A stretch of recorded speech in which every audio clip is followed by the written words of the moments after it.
Bom, pessoal, boa tarde. Bom, sejam todos bem-vindos e bem-vindas ao Arquivo Nacional. A gente vai dar início agora a mais uma atividade da terceira Semana Nacional de Arquivos, que é uma atividade que é uma semana que está tendo a participação de mais de 200 instituições em todo o Brasil, que estão fazendo atividades acadêmicas, culturais, com palestras, mesas redondas, rodas de conversa. E, bom, deixa eu me apresentar primeiro. Meu nome é Luiz Salgado, eu sou servidor aqui do arquivo, trabalho na assessoria de comunicação daqui da casa, que é responsável pela administração das redes sociais aqui do arquivo, oficiais. A gente trabalha administrando as redes, fazendo todo o trabalho de produção de conteúdo, além da divulgação das atividades, de eventos, das atividades técnicas da casa, de exposições. Também a gente trabalha com uma divulgação do nosso acervo nessas mídias sociais. Bom, e a gente decidiu esse ano fazer uma roda de conversa. Ano passado, na segunda semana, a gente fez uma palestra, foi algo mais amplo, a comunicação foi mais extensa.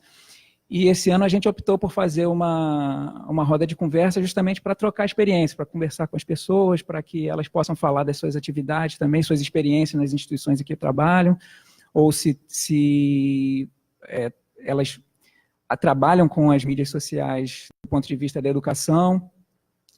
E a gente optou, então, por fazer mais um debate do que uma palestra. Então, eu não vou nem me estender muito, vou só apresentar um pouco o trabalho aqui do arquivo, né? A gente já tinha perfis nas principais redes sociais desde 2016, mas desde 2013, 2011, acho que o YouTube, se eu não me engano. Mas a partir do segundo semestre de 2016, a gente optou por ter uma ação mais incisiva nas redes sociais, e principalmente mostrando o nosso acervo. O Arquivo Nacional tem um acervo gigantesco de documentos textuais, fotografias, vídeos, arquivos sonoros, e a instituição, naquele período, entendeu que a gente tinha que usar as redes sociais como ferramenta para a divulgação desse acervo, para que o maior número de pessoas possam ter acesso a esse acervo, possam conhecer esse acervo. E esse era o nosso principal objetivo, fazer com que pessoas que não tinham familiaridade com o Arquivo Nacional, a gente sabe muito bem que o público acadêmico, pessoas que fazem pesquisas na área de história ou ciências sociais, jornalistas, produtores culturais, conheciam já o acervo do arquivo, talvez não com o vasto acervo do arquivo, né? Não todos os conjuntos documentais, evidentemente, mas já tinham conhecimento do que a instituição poderia oferecer para os seus trabalhos. E a gente queria atingir um público mais amplo, aquele público não acadêmico, o público que não necessariamente vai estudar alguma coisa, mas a gente queria chegar nesse público, no grande público, para além do público acadêmico. Então, a gente pensou em ter uma ação mais forte nas redes sociais, porque a gente não precisa nem falar a amplitude, o uso das redes sociais pela grande parte da população brasileira, e a gente decidiu, então, aqui a instituição decidiu fazer esse trabalho. Bom, e assim, a gente sabe que nas redes sociais há uma demanda por alguns tipos de publicação. E esse tipo de publicação que geralmente a gente chama das publicações de memórias, ou seja, lugares ou algum grupo profissional que muitas vezes não se vê representado em outras páginas ou que normalmente era publicado nas redes. A gente estava conversando agora há pouco, eu e o Tiago, sobre a questão de como o Rio de Janeiro muitas vezes era retratado na internet como um todo, né, as fotos da Zona Sul, do centro, e quase não se chegava a outros bairros da Zona Norte. E agora, cada vez mais, a gente está vendo essa demanda. Ou demanda por memórias de atividades profissionais, como aviadores ou ferroviários, e a gente sabe que há essa demanda. As pessoas querem conhecer a sua própria história, e através das redes sociais, muitas vezes, nós conseguimos atingir esse público.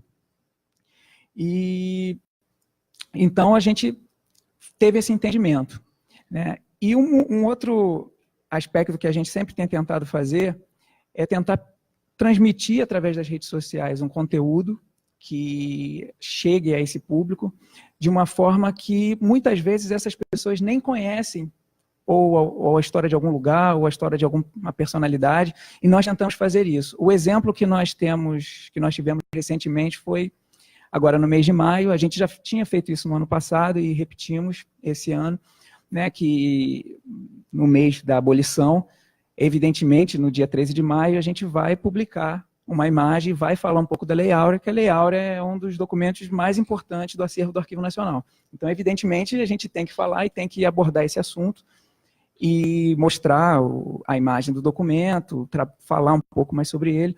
Mas a gente também, no mês de maio, decidiu fazer publicações para além do ato da Princesa Isabel, que foi importante, porque a lei que aboliu a escravidão, é óbvio, é um documento oficial, documento jurídico que decretou o fim da escravidão, mas a gente também quis valorizar o trabalho dos abolicionistas, né? Pessoas que estavam ali através da imprensa, através de movimentos políticos, através de, inclusive, das vias legais para libertar pessoas que estavam em situação de escravidão. E a gente teve repercussão muito boa, tanto no ano passado como nesse. Então, publicações sobre Luiz Gama, por exemplo, fez muito sucesso, sobre José do Patrocínio. Então, nós diluímos as publicações ao longo do mês de maio, e a repercussão foi muito boa, inclusive do ponto de vista, as respostas que a gente teve, comentários nas publicações, pessoas que não conheciam esses personagens, né? Pessoas que aprendem apenas que a Princesa Isabel assinou na Lei Áurea, e puderam ficar sabendo da trajetória dessas pessoas. A gente também falou não apenas dos abolicionistas, mas também de personalidades negras, né? Artistas, atletas, que muitas vezes não eram conhecidos pelas pessoas que tiveram que encarar dificuldades por causa da cor da pele para poder se afirmar nas suas atividades. Então, esse tipo de post fez um sucesso. A gente conseguiu uma boa repercussão justamente por causa disso. Levar o conhecimento sobre algumas personalidades ou atividades que muitas pessoas não conheciam, não conheciam essas pessoas. Então, a gente continua fazendo isso em outras datas também, mas é um exemplo positivo de como as redes sociais podem ser uma ferramenta, tanto de divulgação do acervo, né, de instituições que têm acervo, quanto também para dialogar com esse público que tem uma demanda por essa memória, tem uma demanda por conhecer um pouco mais da sua história, a história do lugar em que nasceu, o lugar que viveu, ou de pessoas que têm relação com alguma atividade, né, atividade profissional ou não, que elas também se veem representadas naquela pessoa. Então, assim, esse foi o trabalho nosso. Eu vou encerrar minha primeira fala por aqui e vou passar agora para o Diogo, ele, por favor, depois você se apresente. E depois a gente vai abrir para todos. Quem quiser falar, quem quiser apresentar um pouco da sua experiência, seja experiência em instituições de que tem acervo, ou experiências como educadores, ou experiência como usuários das redes, que quiserem dar fazer apontamentos, fazer sugestões, e tiverem perguntas, a gente pode rodar, quem quiser falar. Aqui, de fato, não, como eu disse, não tem o objetivo de ser uma palestra, mas um debate que todo mundo possa ter voz, que todo mundo possa falar. Bem, boa tarde a todos. Quero agradecer mais uma vez o convite do Arquivo Nacional, agradecer ao Luiz mais uma vez. Em setembro, nós debatemos um assunto ligado às redes sociais, que foram as diretrizes do uso das redes sociais pelas instituições arquivísticas brasileiras, e nós tratamos sobre esse assunto, falamos bastante, e a minha ideia aqui, quando voltasse hoje, era justamente não abordar os mesmos temas, porque está gravado, está registrado, quem quiser acessar, está no Arquivo em Prosa de setembro de 2018, que lá a gente falou sobre as possibilidades de uso que essas redes sociais trazem e que muitas vezes as instituições arquivísticas não percebem, como criar coleções, dar uma organicidade ao acervo a partir do momento que você cria uma coleção e chama uma outra instituição também para falar e colocar aquele acervo disponível, fazer com que o usuário também participe, além das hashtags, tags, as indexações. Então, o que eu trouxe aqui de novo, eu prometi dessa vez eu não vou falar além do tempo, né? Estou controlando aqui no horário, é algo que me deixou, é uma preocupação que eu tenho. Porque, ao mesmo tempo que a gente está falando aqui agora de memórias, de fotografias do subúrbio, como o Thiago vai falar, e a gente traz isso para o momento, numa divulgação das redes sociais, o que a gente não está atentando no momento é o que está sendo produzido nessas redes sociais, elas também podem ser já uma memória para o futuro. onde eu quero chegar? E onde as instituições arquivísticas devem ou podem entrar nesse aspecto? A gente hoje tem os Twitters, né? Twitter, Facebook, YouTube, tudo isso ligado a muita gente, políticos que utilizam dessa plataforma, principalmente aqueles que foram eleitos, né, democraticamente e assumem cargos majoritários. Aqui eu vou falar mais especificamente do presidente da República, porque estamos no Arquivo Nacional, é uma instituição, né, federal, mas o mesmo princípio deveria ser aplicado ao governo, né, do Estado, aí o Arquivo Público do Estado do Rio de Janeiro, e aos municípios e os seus respectivos arquivos. Uma preocupação que eu tenho foi quando hoje não, eu venho entrando no Twitter do Planalto. E o Planalto está desde 2009 com uma conta lá. Só que quando você vai acessar esse Twitter, as contas anteriores foram todas apagadas. Você só tem a partir de 2019 para cá. E aí você não sabe o que foi feito com aquilo. Foi guardado em outro local? E se foi guardado em outro local, que outra conta ele foi? E aí como é que fica essa questão, por exemplo, da cadeia de custódia, da confiabilidade desse documento digital, aonde ele foi produzido, não está no mesmo lugar onde ele foi armazenado, e a gente nem sabe como lidar com esses metadados. E aí, não só essa preocupação do que vai ser feito com a guarda, mas também como que essas publicações remetem muito à história do país. Porque quando você tem declarações, né, do presidente da República sobre, por exemplo, eu trouxe uma aqui, sobre o preço do diesel na Petrobras. Então, essa atitude micro dele teve uma repercussão no macro, teve uma repercussão direta na economia. A Petrobras chegou a perder, naquele momento, 52 bilhões de dólares de valores de ação. Isso mexe com a economia, gerou, naquele momento, um constrangimento com o ministro da Economia, e além de outras, né? Então, assim,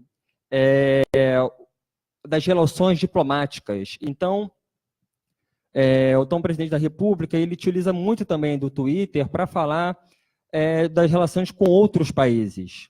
Então, ao mesmo tempo que ele, de repente, ele coloca uma publicação criticando os governos de Cuba e da Venezuela, ele dá boas-vindas ao primeiro-ministro da Austrália, agradecendo a vitória conservadora e comemorando a derrota do Partido Trabalhista naquele momento. Então, ali você começa a ver também, para os historiadores, para, né, estudar daqui a alguns anos, essas relações diplomáticas do país. Quando eles se aproximam de um alinhamento de pensamento com os Estados Unidos e Israel, isso pode ter uma consequência direta com a Liga das Nações Árabes em relação à exportação dos produtos brasileiros, a carne, por exemplo. Essa liga são 22 países, se não estiver enganado, e as declarações que ele dá a favor de Israel, de botar uma embaixada em Israel, isso gera um conflito, gera uma certa entropia, e isso tem repercussões diretas na economia do país, porque você não exporta, não exportando, as pessoas, de certa forma, vão acabar perdendo aquele emprego, perdendo emprego não consome, não consumindo, volta, né, e fica nesse círculo vicioso, não sai disso. Então, o Twitter, ele diz muito, né, com esse uso do presidente, diz muito sobre o país que é no momento. Então, isso tem que ser assim, preservado, porque isso é a memória do país. Então, ele faz muitas lives pelo YouTube, pelo Facebook, né, e nessas lives ele geralmente deixa um livro em cima de um astrólogo, que é o Olavo de Carvalho. E por conta disso, esse livro passou a ser um dos mais vendidos. Ele está entre os mais vendidos do país, ou seja, isso mostra a influência, né, do presidente da República e a influência que isso tem na sociedade. Quando ele colocou, lembrou uma postagem, que foi, ele queria que comemorasse o que ele chama de Revolução de 64. No mesmo instante, houve uma chuva de hashtags, de twitters, dizendo ditaduras nunca mais, ditadura nunca mais. Então, artistas, pessoas famosas, políticos, e chegou no Trend Topics do Brasil, e também ali perto do mundo. Isso chama a atenção, na mídia internacional, de tudo que se fala. Então,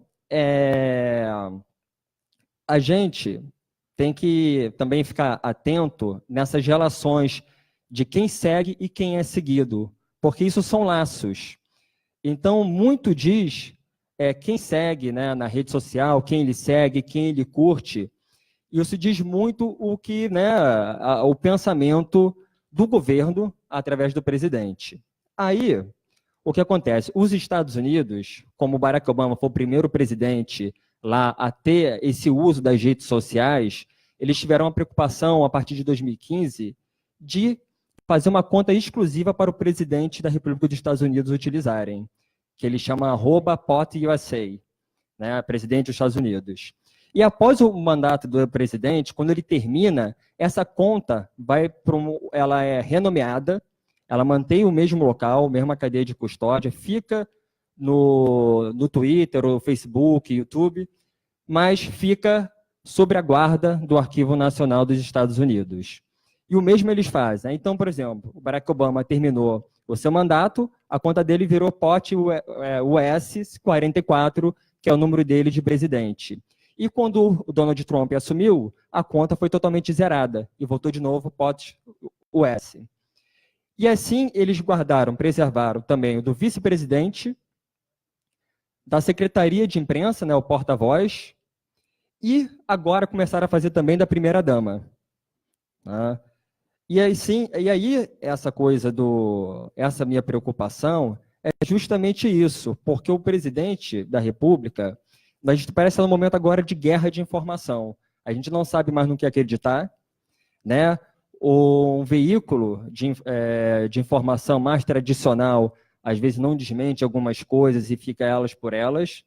E chegou um ponto que o presidente da República, ele emite muitas das suas opiniões, não vou dizer se é certo ou errado, não cabe a mim julgar, mas ele coloca desqualifica muitos meios de comunicação, como eu vi, foi a Folha de São Paulo, algumas matérias contra o seu governo, a Veja, alguns jornalistas da Rede Globo, ou do Grupo Globo, ou Globo de Comunicação, e ele escreve ali, 100% fake news, em várias, fake news, aí coloca lá, e coloca um outro dado. E chegou um momento que ele chegou a botar assim, se vocês tiverem dúvida, sigam essas pessoas como meio correto, confiável de informação.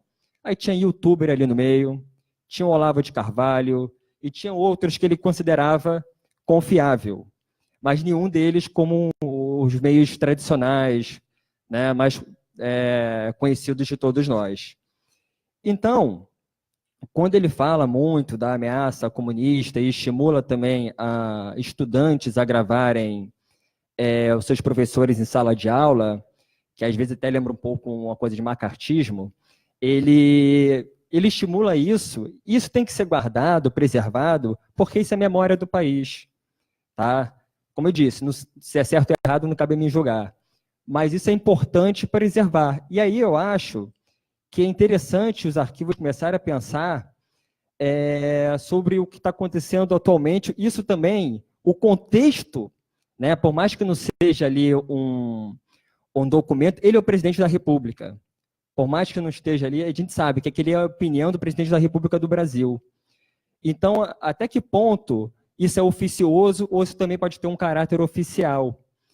E aí é uma coisa para a gente pensar nessa guarda para o futuro e como as instituições arquivísticas podem se apropriar disso. Ó, certinho, 10 minutos, tá vendo? Boa tarde, boa tarde. Eu gostaria de agradecer aqui o convite do Luiz e ao arquivo, o trabalho que esse pessoal tem de botar todas essas fotos, né, escavar o nosso passado, é muito interessante, assim, é um trabalho árduo, pesquisar no CIAN, que não é fácil, mas vale muito a pena pesquisar. Primeiro eu vou me apresentar aqui. Meu nome é Thiago Bandeira, eu sou administrador das páginas Memória do Subúrbio Carioca e Jornais Antigos do Rio de Janeiro. Eu não sei se alguém conhece aqui. Enfim, o Luiz ele me convidou para vir aqui bater um papo com vocês. Eu nunca fiz isso, é a primeira vez, então eu estou um pouco nervoso, mas vai fluir. Cara, essas páginas existem desde 2012. E assim, eu não criei elas me foram passadas por um amigo quando tinha 10 curtidores. Ele criou as páginas, me falou da intenção delas, né? E como eu sempre gostei muito de pesquisar, eu até comentei com o Luiz, na época eu estava pesquisando no Google Newspapers, que tinha o acervo do JB quase inteiro lá, e aquilo me fascinou de uma tal maneira, assim, que eu falei, poxa, que negócio incrível, né? Para quem gosta de história, eu sou jornalista e amo história. E tudo começou com a curiosidade da minha mãe em saber quem era o cara que dava o nome à nossa rua. E eu fui pesquisando e a coisa foi ficando macro, né? Foi crescendo, até que eu achei o anúncio do meu prédio, do meu apartamento para alugar em 69. Entendeu? Então eu achei, poxa, essa página de jornais tem muito material para você colocar. E aí vem o gancho, né? O gancho das pessoas gostarem das proximidades.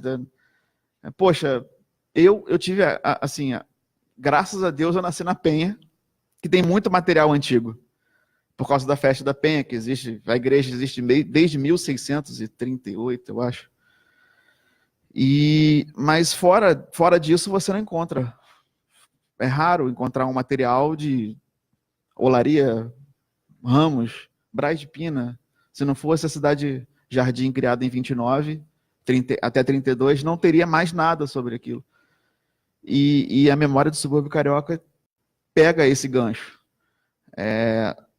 Nós pesquisamos muito, fazemos um post por dia, eu e um outro administrador, porque começou a ficar muito grande o negócio, né? Apesar de, eu chamo de trabalho, mas a gente não ganha nada nisso, a gente não gasta. Eu tenho o lema que a gente não gasta um centavo, a gente não ganha um centavo em cima, é só prazer, né? Amor por resgatar essa nostalgia, essa memória, né, nas pessoas. Hoje nós trabalhamos só com Facebook, então é só no Facebook, não tem Twitter, não tem Instagram, não tem nada, é só Facebook.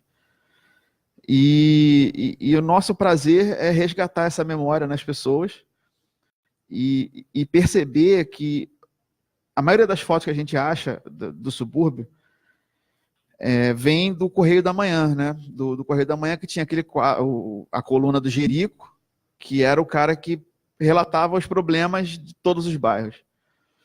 Então, assim, as fotos que você encontra é só problema. Não tem uma foto de coisa bonita. É só mato, é só lixo, é só...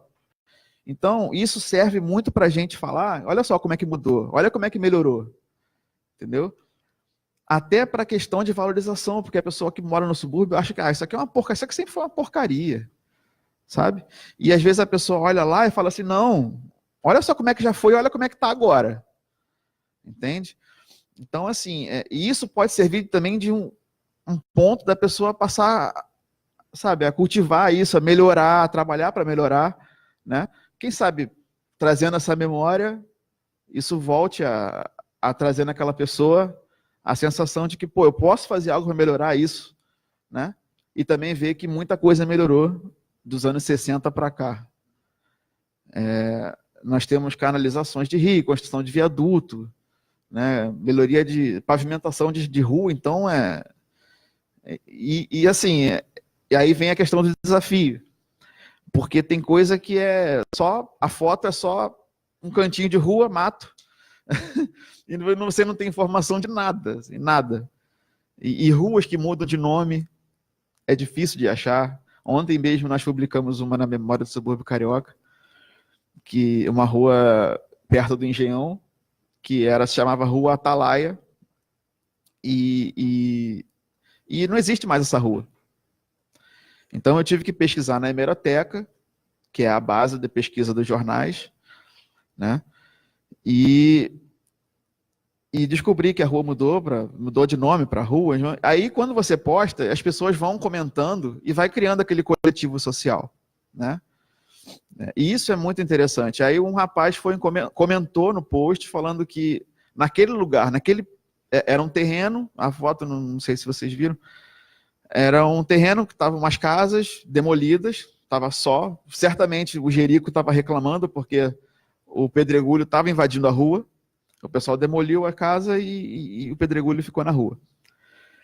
E ali naquele lugar foi construída a fábrica do Atalaia Jurubeba. Aí é que vem a rua Atalaia, né? Então, assim, e é tudo essas conexões que a gente vai fazendo, que a gente vai descobrindo, é muito legal. E as pessoas vão comentando, as pessoas compartilham. Nós temos posts com...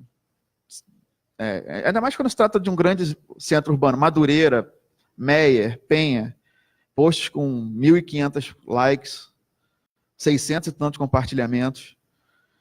É um share muito grande, assim, de 40 mil pessoas alcançadas. Hoje a página Memória do Subúrbio tem 35 mil likes e a dos jornais tem 22 mil likes. A dos jornais eu passei a fazer também a pedidos, como ele comentou agora, que você tem que... Um dia se o Facebook acabar, e se o Facebook acabar? Tudo isso vai morrer, né? Então eu passei a fazer também um site, postar no site e depois jogar para os jornais, até porque o Facebook tem um problema de texto. Quando você amplia a foto, nem sempre o texto dá para você ler. E você fazendo isso no site melhora bastante, entendeu? Então eu fiz isso, passei a catalogar as coisas no site para poder ficar também posteriormente.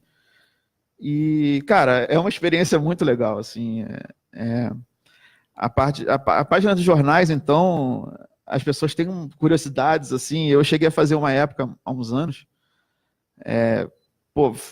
se você quiser saber o que era a capa do jornal no dia que você nasceu, choveu de mensagem. As pessoas com curiosidade de saber o que tinha na capa, o que era a notícia quando ela nasceu. Entendeu? Então, são muitos vieses, assim, do que você pode pesquisar, do que você pode publicar. E é um negócio que não vai morrer nunca. Tem muito tempo aí, muita coisa para pesquisar. E agora eu vou passar a bola aí. Tá bom, Luiz? É contigo. A minha mãe tinha esse hábito, dos filhos que nasciam, ela fazia justamente isso, pegava a capa do jornal, cortava, aí eu tinha uma, aí eu peguei a minha, só tinha desgraça. Falei, por que eu nasci nesse dia? Anos 80.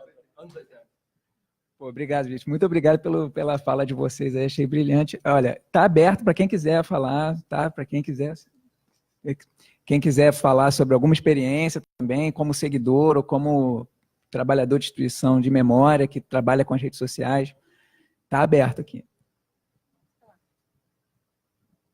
Obrigada, Luiz. Eu trabalho na Fiocruz, na Casa de Oswaldo Cruz, sou jornalista e estou há 2 anos no Departamento de Arquivo e Documentação da Casa de Oswaldo Cruz, justamente com essa tarefa de trabalhar com difusão de acervo arquivístico. A gente tem lá 110 fundos e coleções, são 1.000 e poucos metros, né, como os arquivistas falam, né, de documentos textuais, iconográficos, cartográficos, filmográficos, audiovisuais, contando praticamente quase toda a história das ciências e da saúde no Brasil, desde o final do século XIX ao longo do século XX, e também a história de cientistas, né, que têm os seus arquivos depositados ali na Casa de Oswaldo Cruz, e também a história do SUS, do próprio Sistema Único de Saúde, né, a partir de 86, né, com a reforma sanitária. E o desafio é justamente assim, a gente é uma estrutura, eu sou a única jornalista, né, desse departamento, eu trabalho com cientistas sociais, historiadores, fotógrafos, arquivistas, e eles sempre tiveram, sim, uma noção de difusão de acervo através de seminários, de cursos, exposições, mas isso nunca foi feito de uma forma sistematizada, né? Então, a proposta, desde que eu entrei, foi trabalhar num plano de comunicação para difusão desse acervo, né, a partir de algumas ações que já foram implementadas, mas sobre redes sociais especificamente, a gente não tem uma rede social do arquivo, do acervo arquivístico da casa, né, porque as redes sociais são geridas pela assessoria de comunicação da Casa de Oswaldo Cruz, né. O que nós conseguimos fazer é utilizar, né, que eles utilizem fontes do nosso acervo para, dependendo de algum tema, alguma efeméride, fazer uma difusão. Mas o que eu tenho feito, assim, principalmente, são parceria com blogs de divulgação científica. Então, atualmente, eu escrevo para a Brasiliana Fotográfica, é um texto, mas fotos também, né? Geralmente, no caso da Brasiliana, o protagonismo é da fotografia, e o texto ele vem dando apoio, né, suporte àquele tema, né? O Café História, que é um blog, né, importantíssimo de divulgação científica da história, eles têm mais de 350 mil seguidores, assim, com 10 anos de atividade, e também no blog da nossa revista científica, fazendo resenhas sobre artigos que citam as nossas fontes. Então, estou trabalhando mais a difusão através de blogs e externos. E eu percebi, apesar de eu ter trabalhado, desde que eu entrei na Fiocruz, durante 10 anos, quase 10 anos, eu fui coordenadora de uma assessoria de comunicação, eu percebi que as parcerias externas, elas dão muita visibilidade, né? Mais, às vezes, do que os nossos próprios meios de comunicação institucional. Né, porque você aí pega um público muito mais amplo, que não somente aquele público que segue a Fiocruz, que acompanha, né, o portal, as redes sociais da Fiocruz. Quando você entra num blog de divulgação científica, de história, né, no caso da Brasiliana, pessoas que vão atrás de fotografias históricas, você tem um alcance muito maior. Eu comecei a perceber isso quando, recentemente, eu fiz um texto sobre o massacre de Manguinhos, que foi a cassação de cientistas, né, da Fundação Oswaldo Cruz, em 1970, e foi assim, o próprio gestor do blog, ele me mandou uma mensagem que em 24 horas ele faz isso, ele posta no site, né, o blog, e depois faz também a postagem no Facebook. Então, assim, em 24 horas a gente teve mais de 1.000 compartilhamentos dessa notícia. Então, assim, mostra que as pessoas estão interessadas em conhecer a história, em saber, conhecer os fatos, justamente porque a gente vive uma crise, eu acho que de representação, que está colocando em xeque a própria verdade histórica, né? A gente vive um processo de negação da história. Né? Né? Se o próprio presidente da República diz que um fato é uma notícia falsa, né? Diz que se as fontes, mesmo que você questione, né, a mídia, a grande mídia, né, seus interesses financeiros e econômicos, mas um presidente da República dizer que aquele veículo de comunicação, né, ele está produzindo uma notícia falsa, né, ele está justamente criando um clima através das redes sociais, né, que tem uma repercussão, uma capilaridade enorme, ele está criando um ambiente de negacionismo. Então, eu acho que os arquivos históricos têm essa importância imensa e esse papel, ainda mais nas redes sociais, de tornar muito mais acessível, né, a história, né, através dos documentos, porque o documento comprova realmente que aquilo aconteceu, né, como você, quando posta a foto de uma rua, como era antes e como é agora, né, você mostra o seu bairro, você fala da evolução, né, das melhorias, quer dizer, você está trabalhando com documentos, você não está criando aquilo ali, né, não tem como alguém dizer para você, não, isso aí você está inventando, por mais que você tenha ferramentas hoje para produzir uma foto, você criar uma mentira ali, uma imagem, você tem documentos que comprovam que aquilo ali é uma verdade, né, que aquilo aconteceu. Então, acho que o arquivo, nesse momento, ele é essencial para a gente justamente combater esse tipo de movimento, né, de mentiras e uma perpetuação da ignorância, né, porque basta você dizer qualquer coisa que aquilo se torna verdade, né, porque você chegou a um patamar, ou você tem um cargo, né, então eu acho que é importante justamente para dar essa visibilidade às fontes, a importância das fontes.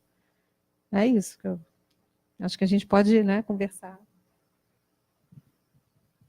Bom, gente, novamente agradeço a fala de vocês todos aqui, o debate está muito bom, e eu quero abrir aqui, quem quiser conversar, nossos colegas do arquivo, nossos visitantes. Acho que não dá para tirar.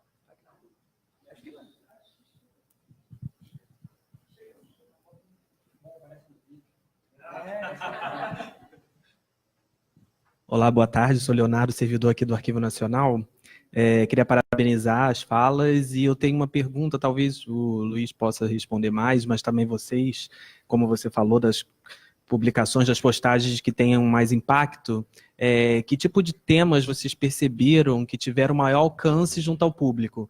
Quais foram as mais compartilhadas, comentadas, curtidas, e se isso influenciou de alguma forma o trabalho de vocês, esse feedback? Vou investir mais nisso porque isso tem um maior alcance.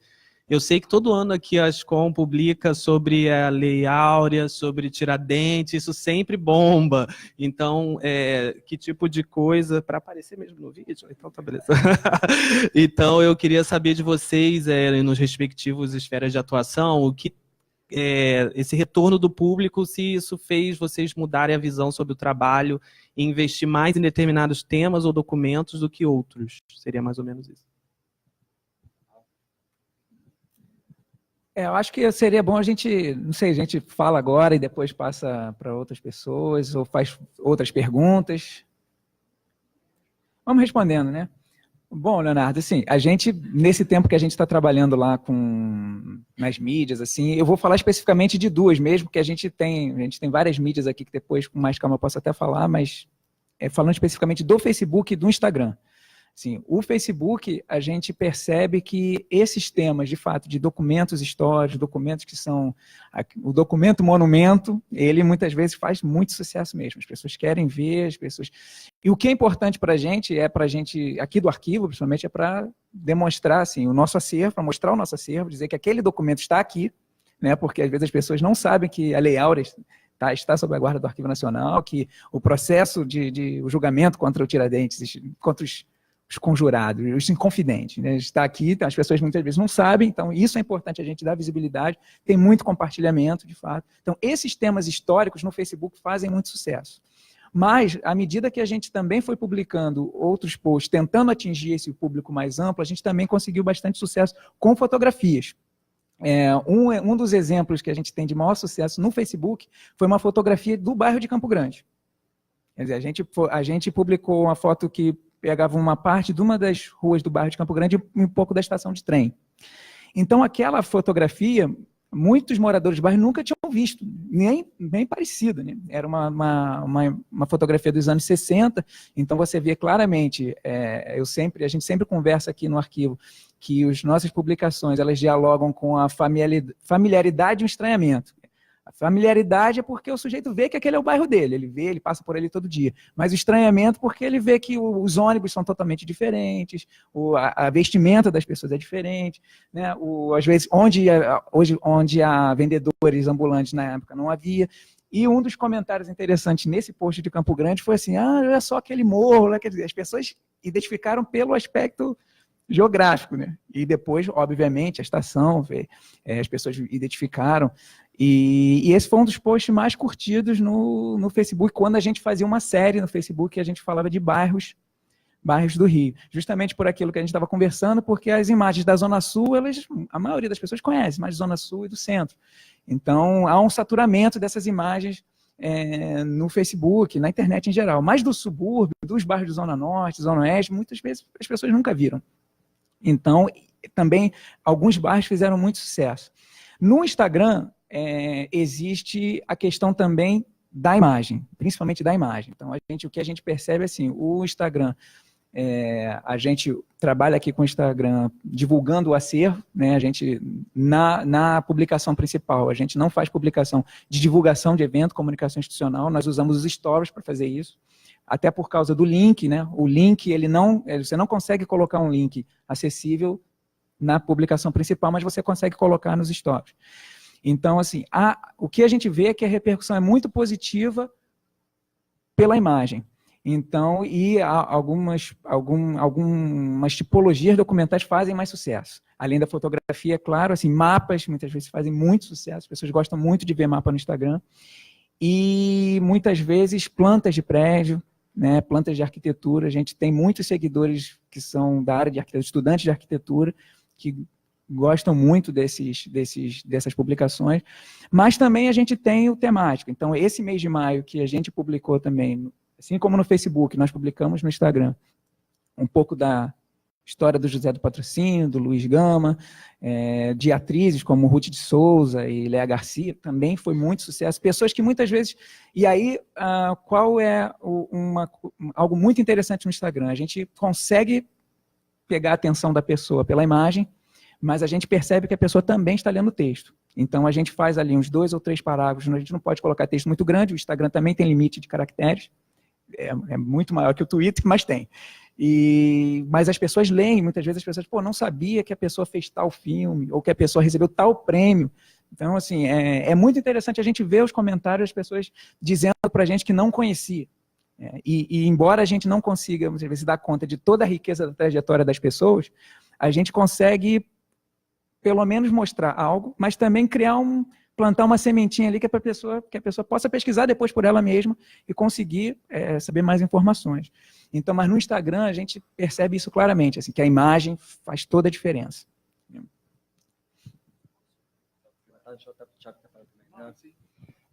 Leonardo, não é isso? Leonardo, eu tenho acompanhado o Arquivo Nacional e as publicações dele desde a minha graduação ainda, em 2014. Na época, estava começando o Facebook ainda, tinha só o Twitter e estava começando no Facebook. E aí, assim, lógico, a equipe mudou, é uma outra equipe hoje, e até no evento anterior a gente falou sobre a importância de ter uma equipe exclusiva para isso faz uma diferença muito grande na qualidade do conteúdo, que até então o Arquivo Nacional ele publicava, mas parecia algo mais de dentro para fora e não o inverso, né? Não se aproximar tanto como hoje ele se aproxima desse seu usuário. E, assim, eu acredito que tenha sido muito difícil para vocês no início, porque você tem o usuário presencial, né? Aquele usuário que vai lá, faz a consulta, pede tal material. Agora, o usuário online, né, é uma incógnita. Você pode começar até colocando documentos que o usuário que vai à sala de consulta pede muito no início, mas você não sabe qual é o seu perfil online. Você vai atingir novos públicos que até então você não atingia. E aí eu acho que o Arquivo Nacional faz um trabalho muito bacana. Eu lembro de uma que, quando dava um burburinho, agora, recente, sobre o autódromo de Deodoro, vai construir, vocês colocaram sobre o autódromo de Jacarepaguá. Eu adorei, era um vídeo, fiquei fascinado, marquei um monte de gente, joguei os links, porque isso também remete a uma questão de memória emotiva à pessoa que, né, poxa, olha que legal, olha como que era o autódromo, eu frequentava aqui quando era criança. Então, essa narrativa, a questão das imagens, ela chama muita atenção. E o Facebook, ele hoje em dia, o Arquivo Nacional tem um pouco mais desse, né, perfil, porque ele traça mais ou menos para quem o administrador da página, mais ou menos a faixa etária das pessoas, a localidade. Então tem um pouquinho que possa traçar ali, mas ainda assim eu imagino que seja difícil, você não pode fechar ainda assim só com aquelas pessoas. Cara, tem uma coisa que faz muito, muito sucesso na página das memórias, estação de trem. E estação de trem faz muito sucesso, até pelo fato da pessoa passar ali todo dia e ela não faz ideia de como era 40 anos, 50 anos antes, né? Ônibus faz muito sucesso, tem muito busólogo por aí, muito. E eles são apaixonados mesmo, eles fazem coleções assim de fotos, e você publica uma foto de um ônibus e o cara te coloca o número de ordem, placa, aonde está hoje em dia. É incrível. Na página do jornal, Avenida Brasil, né? Óbvio, faz parte de todo suburbano, praticamente todo mundo transita pela Avenida Brasil. Uma vez ou outra na vida vai ter que transitar pela Brasil. O aeroporto de Manguinhos, que as pessoas não imaginam que antigamente tinha um aeroporto, um aeroclube ali em Manguinhos, né? Às vezes, quando tem grandes aterros, que a pessoa, por exemplo, de Santa Luzia, no centro, é incrível, e a pessoa não imagina que dava para chegar de barquinho ali na frente da igreja. De São Cristóvão, a pessoa não sabia que podia chegar de barco na frente da igreja. Hoje em dia, o mar fica, sei lá, 200 metros.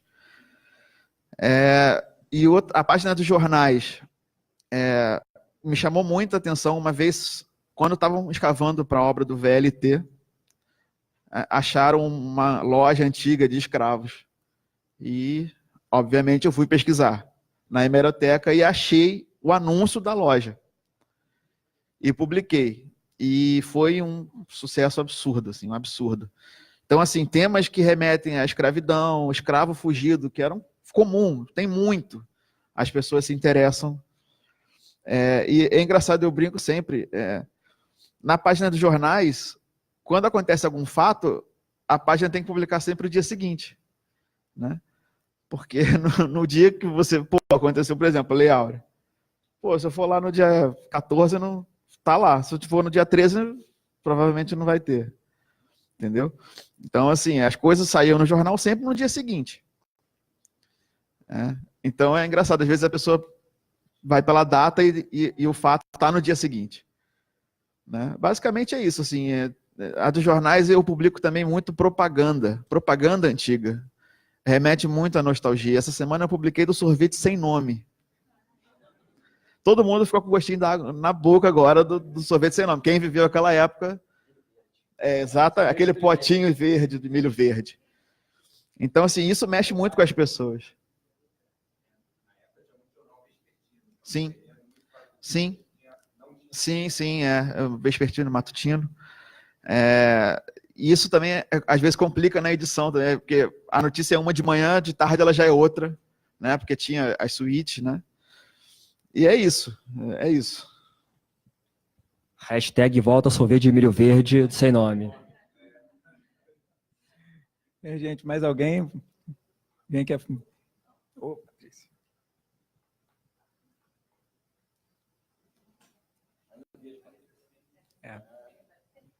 Você engorda, gente. Estou magrinha agora. Boa tarde, sou Patrícia. Mais para cá, aqui. Isso. Aqui? Tudo bem? O ângulo, tá bom? Tá bonito? Meu melhor lado aqui. Boa tarde, eu sou Patrícia, trabalho aqui no arquivo. E aí, como arquivista, né, tenho essa preocupação da gestão, da preservação, do acesso. O Diogo falou sobre todas as contas do Twitter, a conta do Twitter, tudo sumiu, né? E a gente não sabe se isso está preservado ou não. E eu queria saber como que a gente faz aqui, e aí se você também já observou nas suas pesquisas, como você faz, e até lá na casa também de Oswaldo Cruz, como é feito, que, assim, pelo menos no meu entendimento, o ideal é que você use certamente um editor de texto, e que isso vá sendo, de alguma maneira, preservado no computador, você não vai ter aquelas interações e tal, se isso foi perdido, de fato. Mas eu acho que, de alguma maneira, você consegue recuperar, né, se você tem isso salvo nas pastas nos servidores de trabalho, né, das instituições. E a questão da interação, certamente existem os relatórios, as métricas, os relatórios não, de gestão não, os relatórios de performance, né, das redes, e eu acho que, de alguma maneira, isso é a documentação que pode ser preservada e que pode tentar, no futuro, resgatar a história, apesar da gente não ter aquela coisa... E também porque essas redes, no fim das contas, elas são privadas e, enfim, a gente não sabe se amanhã vai estar aí, né? Então, eu acho que a gente tem que ter esse cuidado e eu queria saber como que vocês fazem.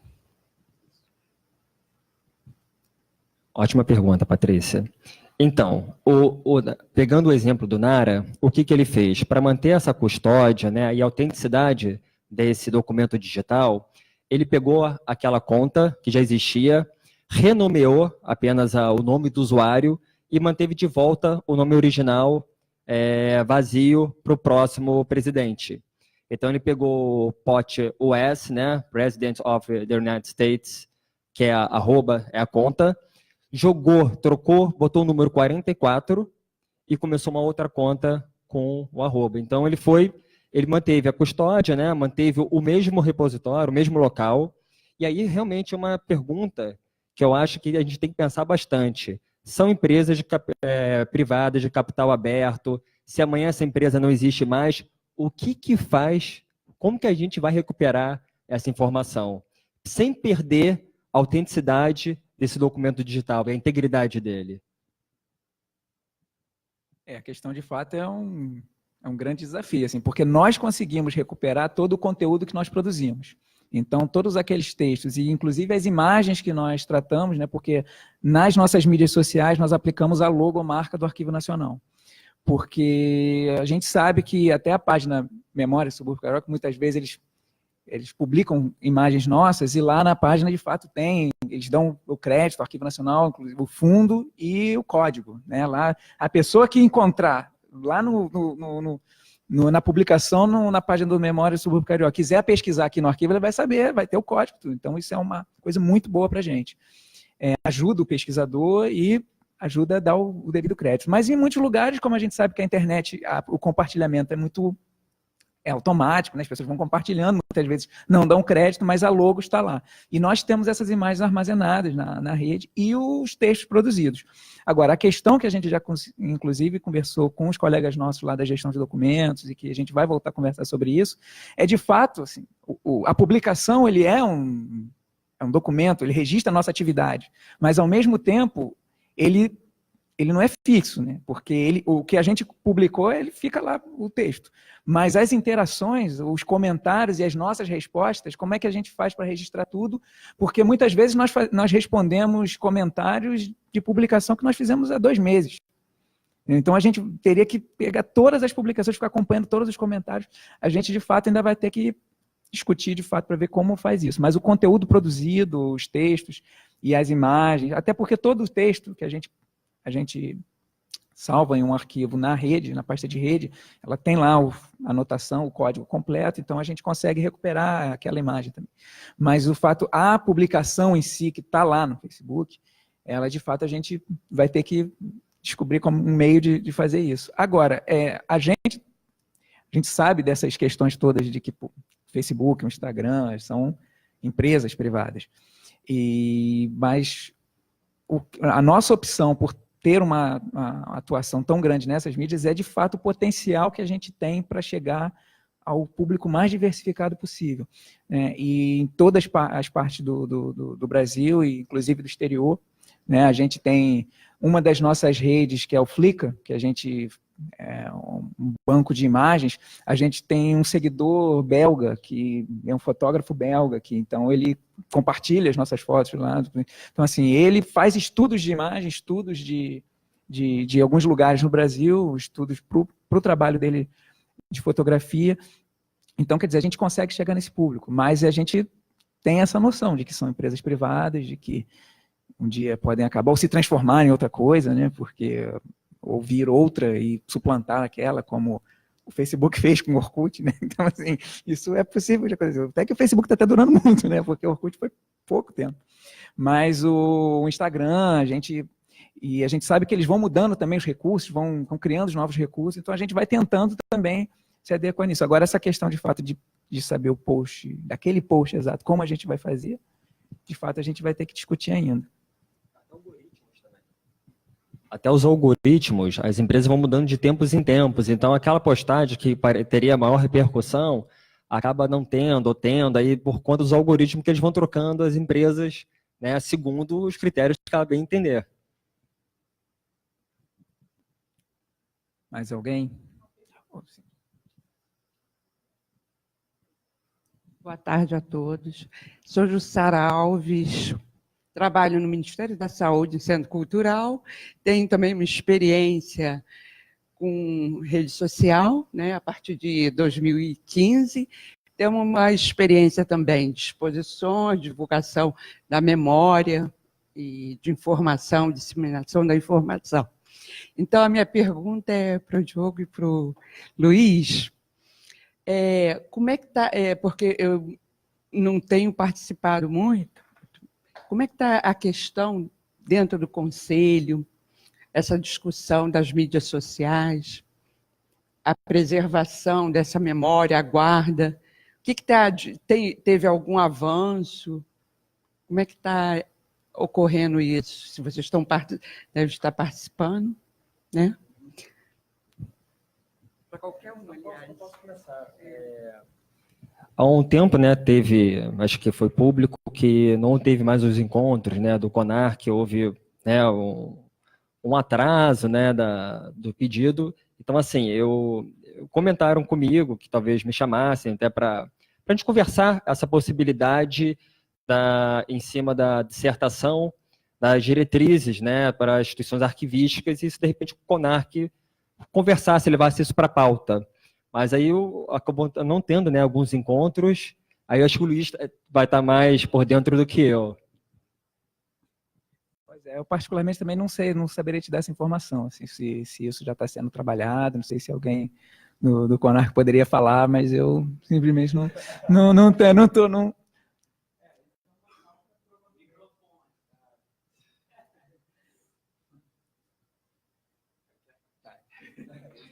Aquele momento off, parênteses. Então, eu sou José Márcio, eu atualmente estou na coordenação de apoio ao Conselho Nacional de Arquivos aqui no Arquivo Nacional. Essas pautas referentes à preservação de documentos digitais, sejam eles natos digitais, como é o caso dos documentos produzidos nas mídias sociais ou digitalizados, que é, digamos assim, a matéria que está mais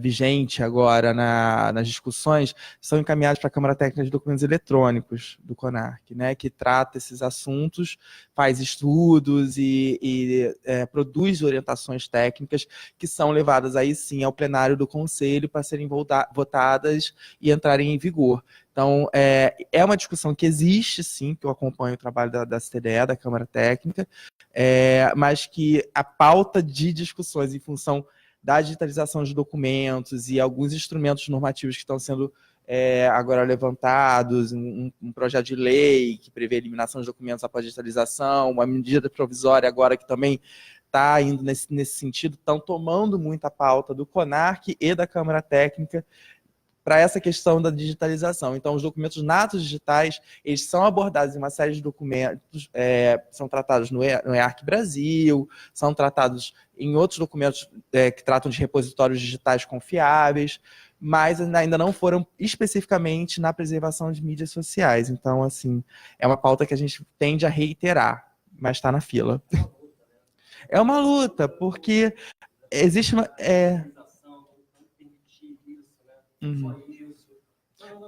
Sim, exatamente.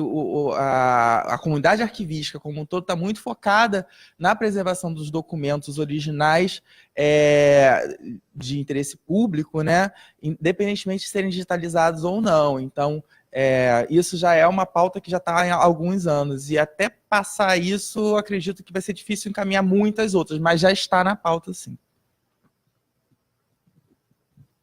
Obrigado pela pergunta, e Zé Márcio, obrigado pela resposta.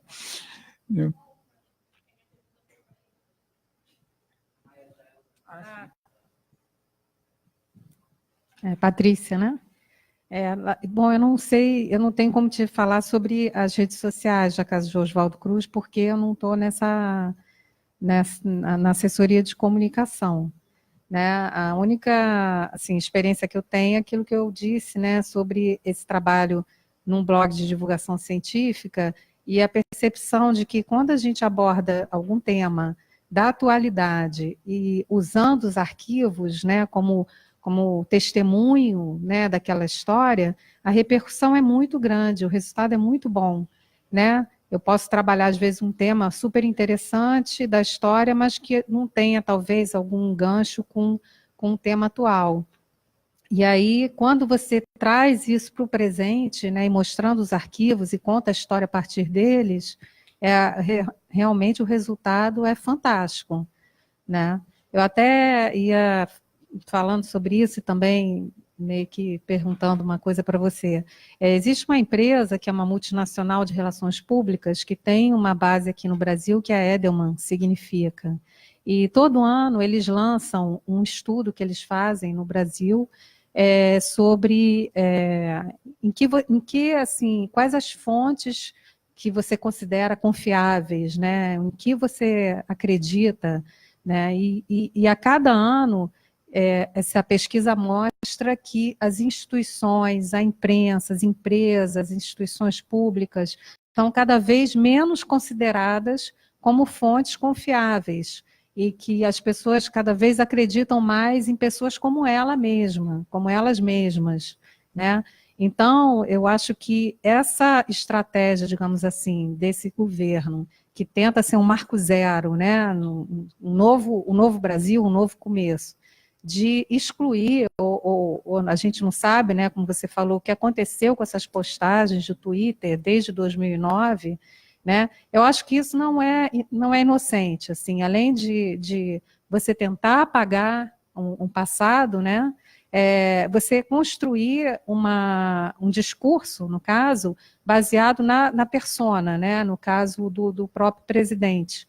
E eu acho que esse estudo, talvez da Edelman, que é uma multinacional, e faz esse estudo no mundo inteiro, assim, em vários países, e aqui no Brasil tem essa representação deles também, eu acho que é justamente você criar essa imagem de que você acredita em outro igual a você. Quando essa pessoa fala, você acredita